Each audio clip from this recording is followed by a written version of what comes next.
बिस्मिल्लाहिर्रहमानिर्रहीम। Dear students, अस्सलाम वालेकुम। अभी हमने पढ़ना है time deletion and Doppler effect. इसके लिए हम शुरू करते हैं कि हमारे पास एक फ्रेम एस प्राइम है जो कि यूनिफॉर्म वेलोसिटी वी के साथ मूव कर रही है। उसके अंदर एक ऑब्जर्वर ए मौजूद है। तो ऑब्जर्वर ए क्या देखता है कि एस प्राइम फ्रेम के अंदर एक इवेंट अकोर हुआ है, एक ही जगह के ऊपर एक स्पेस के ऊपर इवेंट अकोर हुआ है और थोड़ी देर के बाद वो इवेंट उसी जगह के ऊपर फिर से अकोर हुआ है। तो उनके दरमियान जो टाइम फैक्टर आएगा, यानी कि जितना टाइम के बाद वो दूसरा इवेंट अकोर हुआ है, ऑब्जर्वर ए के लिहाज से वो प्रॉपर टाइम होगा, जिसको हम टी नॉट से रिप्रेजेंट कर रहे होते हैं। अब यहाँ पे एस फ्रेम के अंदर एक और ऑब्जर्वर मौजूद है बी, जो कि रेस्ट के ऊपर है। वो क्या देखता है कि यहाँ पे एक टाइम के ऊपर इवेंट अकोर हुआ है और थोड़ी देर के बाद वो दोबारा वो इवेंट उसी जगह के ऊपर अकोर हुआ है। ये वाला ऑब्जर्वर और इस इवेंट के दरमियान एक रिलेटिविस्टिक एक्सप्रेशन आएगा, क्योंकि इनके दरमियान एक रिलेटिव मोशन मौजूद है और ये जो मेजरमेंट करेगा उसको हम रिलेटिविस्टिक टाइम बोलेंगे, जो कि हमारे पास टी होगा। और इस ऑब्जर्वर ने जो मेजरमेंट की है और इसने जो मेजरमेंट की है, उन दोनों के दरमियान एक एक्सप्रेशन ये वाला आता है, जिसको हम टाइम डायलेशन बोलते हैं। यानी कि ये वाला टाइम हमारे पास डायलेट होके मिला है, क्योंकि ये frame S prime already move कर रही थी। ये तो था कि जब इवेंट एक ही जगह पे ऊपर अकोर हुआ है और थोड़ी देर के बाद फिर उसी जगह के ऊपर अकोर हुआ है। लेकिन अगर हम दो इवेंट के बजाय सिर्फ एक इवेंट की डिस्कशन करें कि इवेंट एक जगह के ऊपर अकोर हुआ है, वो कंटिन्यू रहा और फिर दूसरी जगह के ऊपर जाके वो एंड हो गया। जैसा कि आप एक प्लेन को अगर आप देखें तो उसके साथ फ्लैश लाइट लगी होती है, जो कि पहले ऑन होती है, थोड़ी देर के बाद फिर बंद हो जाती है। यानी कि वो इवेंट स्टार्ट होने और एंड होने के दरमियान एक टाइम मौजूद था। यानी कि वो इवेंट स्टार्ट हुआ, फिर मूव करके, यानी कि किसी एक वेलोसिटी के साथ वो मूव किया, फिर दूसरी जगह पे जाके वो एंड हो गया। तो इसके लिए हमारे पास एक एक्स्ट्रा टाइम डायलेशन का फैक्टर आएगा, क्योंकि एक तो फ्रेम एस प्राइम खुद मूव कर रही थी, उसकी वजह से ये वाला टाइम डायलेशन का फैक्टर आएगा। लेकिन अब इसके अंदर इवेंट बजाते खुद एक जगह पे अकोर होकर दूसरी जगह पे एंड हुआ है, तो उसके लिए इवेंट के मूव करने की वजह से एक एक्स्ट्रा टाइम डायलेशन का फैक्टर इसके अंदर आ जाएगा। वो जो फैक्टर होगा वो हमारे पास gamma t naught v over c, इतना टाइम एक्स्ट्रा उसके अंदर ऐड हो जाएगा। तो यहाँ पे आप यूं करें कि गैमा टी नॉट को कॉमन ले लें, 1 प्लस वी ओवर सी, और गैमा की वैल्यू पुट कर दें, t naught over 1 minus v square over C square, 1 plus we over c, t naught 1 plus we over c. और इसको हम यूं लिख सकते हैं कि 1 minus we over c, 1 plus we over c, क्योंकि a square minus b square वाला फार्मूला यहाँ पे अप्लाई हो सकता है। तो अब यहाँ पे देखा जाए तो ऊपर 1 प्लस वी ओवर सी इसकी पावर 1 है, और यहाँ पे 1 प्लस वी ओवर सी इसकी पावर स्क्वायर रूट में है, तो वो 1/2 होगी। तो यहाँ पे हम इसको 1 plus we over C power 1 और नीचे अलग अलग अगर कर दें तो power 1/2, 1 plus we over C power 1/2, T is equal to T naught. अब यहाँ पे 1 प्लस वी ओवर सी की पावर 1 है, और ये जब ऊपर जाएगा तो इसकी जस्ट पावर रह जाएगी 1 plus we over C power 1/2, और नीचे भी 1 minus we over C power 1/2। तो ये हमारे पास एक्सप्रेशन आ जाता है उस एक्स्ट्रा टाइम डायलेशन के फैक्टर के लिए, T is equal to T naught 1 plus we over C square root 1 minus we over C square root के अंदर ये वाला टर्म हमारे पास आ रही है। अगर फर्ज कर लें कि जो इवेंट हमारे पास अकोर हो रहा है वो पीरियोडिक है, जैसा कि प्लेन के साथ फ्लैश लाइट ऑन होती है, फिर बंद, फिर ऑन हो जाती है, फिर बंद। तो अगर वो हमारे पास इवेंट अगर पीरियोडिक है तो उसका टाइम पीरियड जो कि एस फ्रेम के अंदर ऑब्जर्वर बी मेजर करेगा वो टी होगा, जो कि रिलेटिविस्टिक टाइम फैक्टर आएगा। इसी तरीके से उसके लिए जो टाइम पीरियड ऑब्जर्वर ए मेजर करेगा, क्योंकि उसी फ्रेम ऑफ रेफरेंस के अंदर ये इवेंट बार बार अकोर हो रहे हैं, तो वो प्रॉपर टाइम फैक्टर हमारे पास टी नॉट, यानी कि प्रॉपर टाइम पीरियड ये वाला होगा। अब इवेंट अगर पीरियोडिक है तो उसकी कोई ना कोई फ्रीक्वेंसी भी होगी जो कि टाइम पीरियड के इनवर्सली प्रोपोर्शनल होती है। तो यहाँ पे टी की जगह पे हम 1/f पुट कर देते हैं, यानी कि f वो वाली फ्रीक्वेंसी है जो कि ऑब्जर्वर b मेजर करेगा। इसी तरीके से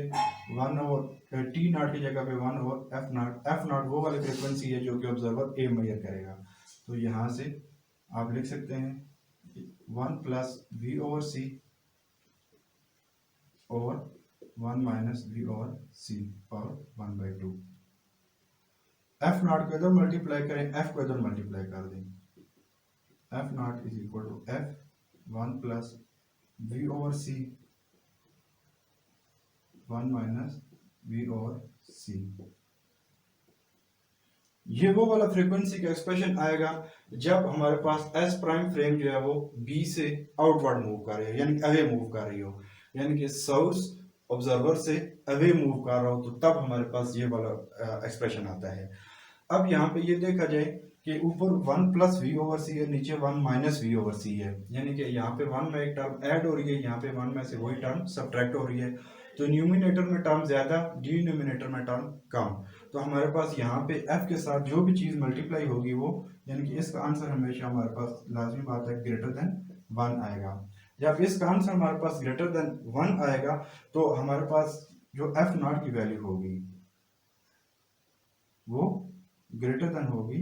f, यानी कि हमारे पास जो प्रॉपर फ्रीक्वेंसी यहाँ पे ये जो मेजर कर रहा है और ये वाली रिलेटिविस्टिक फ्रीक्वेंसी जो कि यहाँ पे बी मेजर कर रहा है, तो प्रॉपर फ्रीक्वेंसी ज्यादा आएगी, हमारे पास ज्यादा होगी, लेकिन रिलेटिविस्टिक फ्रीक्वेंसी जो हमारे पास कम होगी मिलेगी, क्योंकि मोशन फ्रीक्वेंसी को इफेक्ट करता है। अब यहाँ पे ये है कि एस प्राइम फ्रेम से एस फ्रेम की तरफ हम फ्रीक्वेंसी को मेजर कर रहे हैं, तो एस प्राइम फ्रेम दूर मूव कर रही है, उसकी फ्रीक्वेंसी को हम इधर मेजर कर रहे हैं, तो जो फ्रीक्वेंसी होनी चाहिए थी उससे कम फ्रीक्वेंसी हमें मिलेगी, यानी कि इसके अंदर जो फ्रीक्वेंसी है f0 वो ज्यादा होगी और इसके अंदर जो फ्रीक्वेंसी हमने मेजर की है वो हमें कम मिलेगी, क्योंकि हमारे पास एस प्राइम फ्रेम हमसे दूर मूव कर रही थी। अगर हमारे पास ये हो कि एस प्राइम फ्रेम हमारी तरफ मूव कर रही हो, तो मतलब हमारे पास जो वेलोसिटी है वो v की बजाय -v हो जाएगी। तो इस एक्सप्रेशन के अंदर आप v की बजाय -v पुट करें, तो f0 = f 1 - v/c 1 + v/c, क्योंकि अब यहाँ पे जब माइनस पुट करेंगे तो माइनस प्लस माइनस हो जाएगा और यहाँ पे जब माइनस पुट करेंगे तो माइनस माइनस प्लस हो जाएगा। अब यहाँ पे 1 में से एक टर्म सब्ट्रैक्ट हो रही है और यहाँ पे 1 में वही वाली टर्म ऐड हो रही है, तो मतलब डिनोमिनेटर में वैल्यू ज्यादा, न्यूमिनेटर में वैल्यू कम, और जब न्यूमिनेटर में वैल्यू कम, डिनोमिनेटर में वैल्यू ज्यादा हो, तो इसका जो आंसर हमारे पास आएगा वो लेस देन 1 आएगा। और जब f के साथ टर्म लेस देन 1 मल्टीप्लाई हो रही है तो इनके दरमियान एक रिलेशन एग्जिस्ट करेगा कि f0 is less than f, यानी कि अब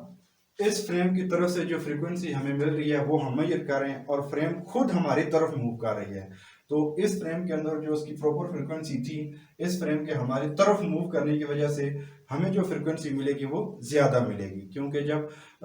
सोर्स या ऑब्जर्वर की तरफ मूव कर रहा हो तो फ्रीक्वेंसी हमें ज्यादा मिलती है। तो ये वाला हमारे पास एक्सप्रेशन एग्जिस्ट करेगा कि when source is moving toward observer. अब यहाँ पे एक ये वाला फार्मूला देखें और एक ये वाला फार्मूला देखें, तो ये वाला हमारे पास सेम एज इट इज वही वाले इफेक्ट्स आ रहे हैं जो कि डॉपलर इफेक्ट्स के अंदर सारे के सारे केस मौजूद हो रहे थे कि when source is moving toward observer, when source is moving away from observer. इसको हमने टाइम डिलेशन और डॉपलर इफेक्ट इस वजह से बोला था कि ये जो कंडीशन है ये हमारे पास क्वाइट कंपेरेबल है डॉपलर इफेक्ट्स वाले केस जो हमने पढ़े थे। अब यहाँ पे रेड शिफ्ट और ब्लू शिफ्ट हम डिस्कस कर लेते हैं। इसको डिस्कस करने से पहले अगर आप ये पैटर्न देखें तो इसमें क्या है कि जब फ्रीक्वेंसी हमारे पास इंक्रीज हो रही हो तो हमें वायलेट कलर नजर आता है, यानी कि वायलेट या ब्लू कलर नजर आ रहे होते हैं, और इसी तरीके से जब फ्रीक्वेंसी हमारे पास डिक्रीज हो रही हो यानी कि कम हो रही हो तो हम रेड कलर की तरफ जा रहे होते हैं। तो हमारे पास रेड शिफ्ट का मतलब ये है कि हम जब स्टार्स को मेजर करते हैं, स्टार्स की मोशन को मेजर करते हैं, तो स्टार से हमारे पास रोशनी पहुंच रही होती है, जिसकी वजह से हम उसको मेजर कर रहे होते हैं। अगर वो वाली रोशनी हमें रेड नजर आ रही हो, रेड नजर आने का मतलब ये है कि स्टार जो है वो हमसे दूर मूव कर रहे हैं, तो उसकी फ्रिक्वेंसी हमें कम नजर आ रही है, जो कि उसकी ओरिजिनल फ्रिक्वेंसी वहां पे है। तो अगर स्टार दूर मूव करेंगे, यानी कि source is moving away from observer, तो हमें फ्रिक्वेंसी कम नजर आएगी, और कम फ्रिक्वेंसी का मतलब है कि कलर जो है वो रेड की तरफ शिफ्ट हो रहा है, तो इसी वजह से हम इसको रेड शिफ्ट बोलेंगे। इसी तरीके से ब्लू शिफ्ट का मतलब ये है कि अगर स्टार जो है वो हमारी तरफ मूव कर रहे हैं, तो जो उसकी ओरिजिनल फ्रिक्वेंसी है वो हम उससे ज्यादा हमें नजर आना शुरू हो जाएगी, क्योंकि वो हमारे source is moving toward observer. अगर फ्रीक्वेंसी हमें पहले से ज्यादा नजर आना शुरू हो जाए, तो कलर जो है वो ब्लू की तरफ शिफ्ट होना शुरू हो जाता है, इस वजह से हम इसको ब्लू शिफ्ट बोल रहे होते हैं।